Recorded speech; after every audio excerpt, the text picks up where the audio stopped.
From Overlord's new Season 2 trailer to the anime industry breaking sales records, I'm your host, Anime Sam, and this is AniNews.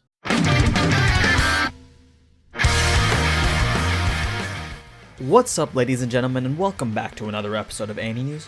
As always, let's just jump right into the preview, starting with Madhouse's newest sequel for the 2015 show Overlord.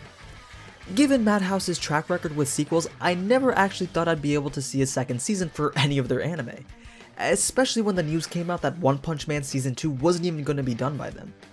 But here we are with the first trailer for Overlord Season 2, so if you haven't watched the first season yet, you should probably get to it before the second season's release because the series is actually quite fun to watch.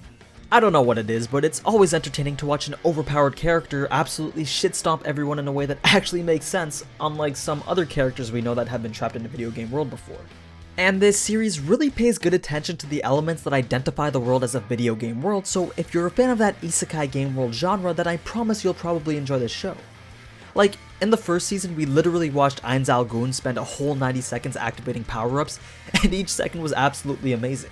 Infinity Wall, Magic Word Holy, Life Essence, Greater Full Potential, Freedom, Force Data Life, See-Through, Paranormal Intuition. But this season looks like it will be focusing on the relationship with the NPC world, so it may be pretty interesting to see how they approach that aspect as well. In other newly released previews, Darling in the Frankxx released its usual bi-weekly preview just so that we don't forget about it. But this time, instead of a short character commercial, we got a full 3-minute and 30-second preview. I'm obviously not going to show the whole thing, but if you'd like to watch it, the links to everything I mentioned are in the description below.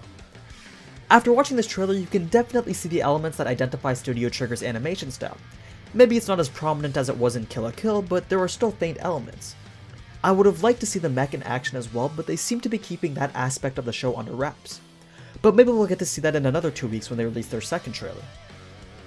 Now, let's move on to something that I'm sure every single one of you are absolutely ecstatic to hear is coming out. Yup, that's right, EroManga Sensei is getting an OVA, so all you super elitist anime fans who love only the highest quality of anime can experience 23 more minutes of what is arguably the greatest anime to ever grace our monitors. But on a more serious note, the short preview ended with an EroManga Sensei will return screen, which could just be talking about how the OVA is the newest piece of content in the series, but I wouldn't be surprised if they were also referring to a potential season 2. But that's just my thoughts, so let me know what you guys think in the comments below as well. We also got 2 more short previews for the upcoming Godzilla film, as well as another Mazinger Z Infinity trailer, so I'll leave those for you to watch on your own time if you're interested.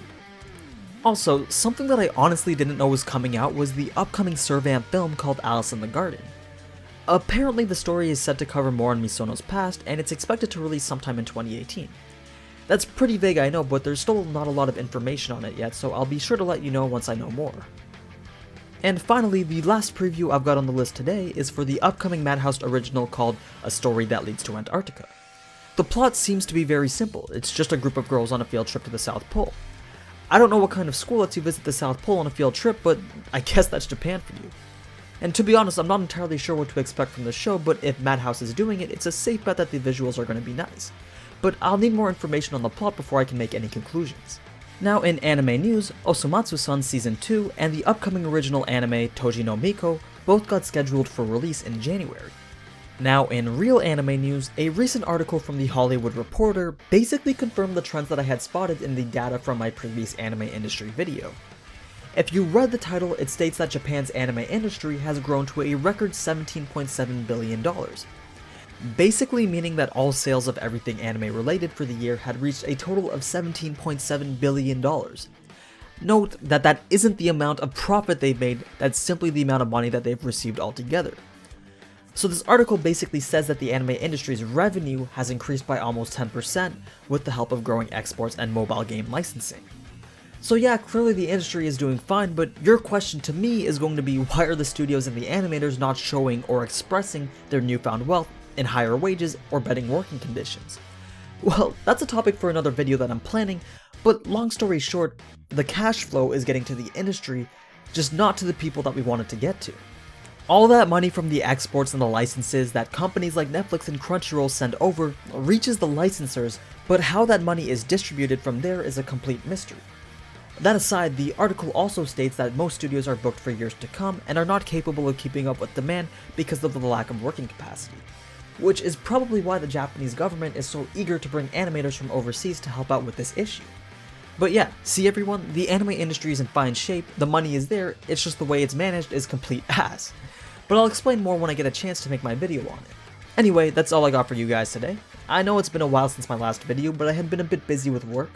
Also, if you couldn't tell already, I went and bought a new mic, so I'm trying to slowly increase the quality of my videos. I'm also going to try to structure my upload schedule till the end of the year. So what I hope to do is have an AniNews video, an AniManga video, and then a Fate Apocrypha video every week until January. And probably mix in a few special videos that I'm working on as well. Then once the Fate Apocrypha series is done, I'll move on to a new series. At least that's what I'm thinking for now. But yeah, thanks for watching till the end, and if you enjoyed this type of anime content, then you already know what to do. So until next time, ciao!